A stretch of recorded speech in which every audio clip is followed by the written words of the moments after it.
Ngayon naman ay magluluto tayo ng roast pork. Ang ginamit kong karne ay yung pork belly o tiyan ng baboy. Mga 1.5 kilogram. Ingredients lang nito, luya, tsaka yung gagawa tayo ng marinade mamaya ipapakita ko. Meanwhile, lagay natin yung ingay ng aso. Lagay natin yung luya.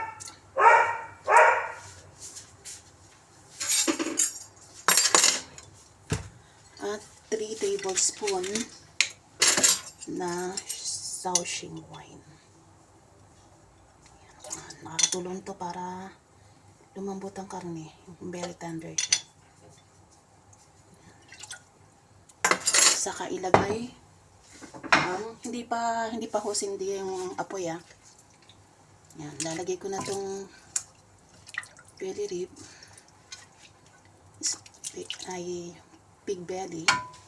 Saka ngayon ko palang i-on yung fire.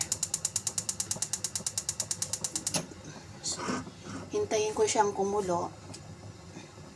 After na kumulo, imi-medium heat ko siya at iluluto ko pa siya, pakukulan ko pa siya ng another 2 minutes in medium heat. Sa ako aalisin sa kawali. 2 minutes ko na siyang pinakulo sa medium heat, kaya hahanguin ko na siya.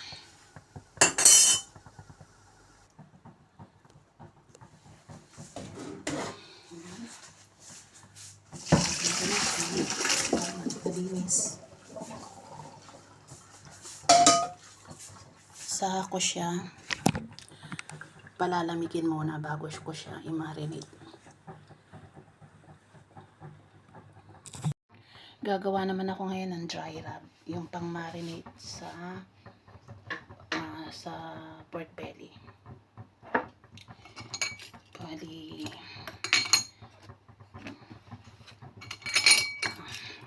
1 tablespoon of sugar. Dry rub kasi walang liquid, kaya tinawag na dry rub. Tapos 1.5 tablespoon ng asin, pero ako hindi ko ilalagay na 1.5 1 tablespoon lang okay na sa akin o medyo bawas-bawas pa. Tapos 1 teaspoon of black pepper.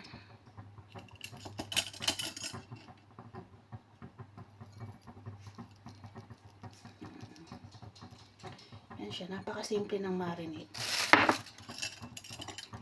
Bukas ko pa kung tutuusin lulutuin tong pork belly sa oven, tong roast pork.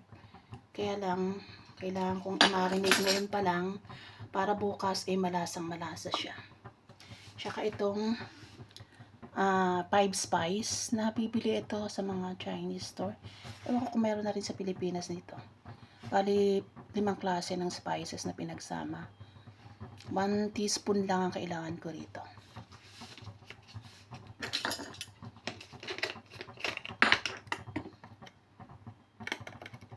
Uy, naku. Yan lang, 1 teaspoon. Tapos ayan. Saka, halu-haluin lang siya. Hanggang ano siya.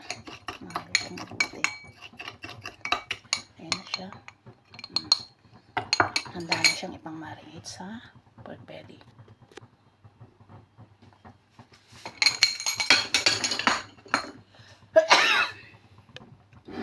Sugar, some salt, black pepper. Simpleng medyo matrabaho lang kasi nga kanina di ba nakita nyo binoil ko pa ng mga 2 minutes. Pagkatapos palalamigin mo, saka mo ilalagay yung pang marinate. Bukas ko pa ito lulutuin, minarinate ko lang para bukas ay nanunuot yung lasa nung marinate na powder sa karne. Tapusin ko siya. Gumamit ako ng toothpick para pagdikitin yung karne na na-marinate ko. Para pag binay ko siya, hindi siya bubuka. Kailangan yung toothpick. Kita nyo, tumikit na siya.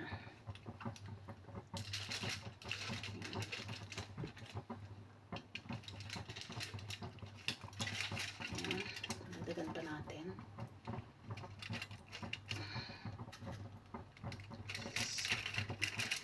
Kailangan yung skin niya nasa taas. Saka mo, lalagyan ng oil sa gilid niya. Yan lang.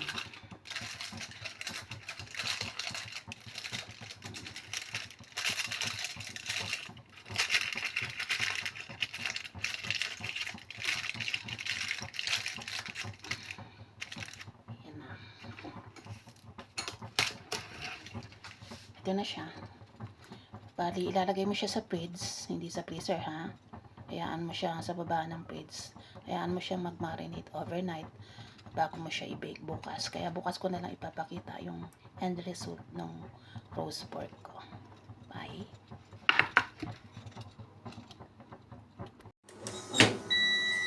Nilagay ko na sa oven yung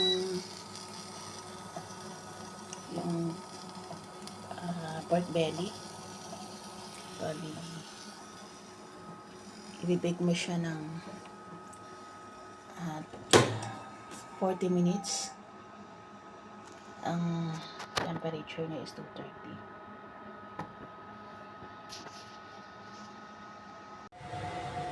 Ang ating roast pork. After 40 minutes,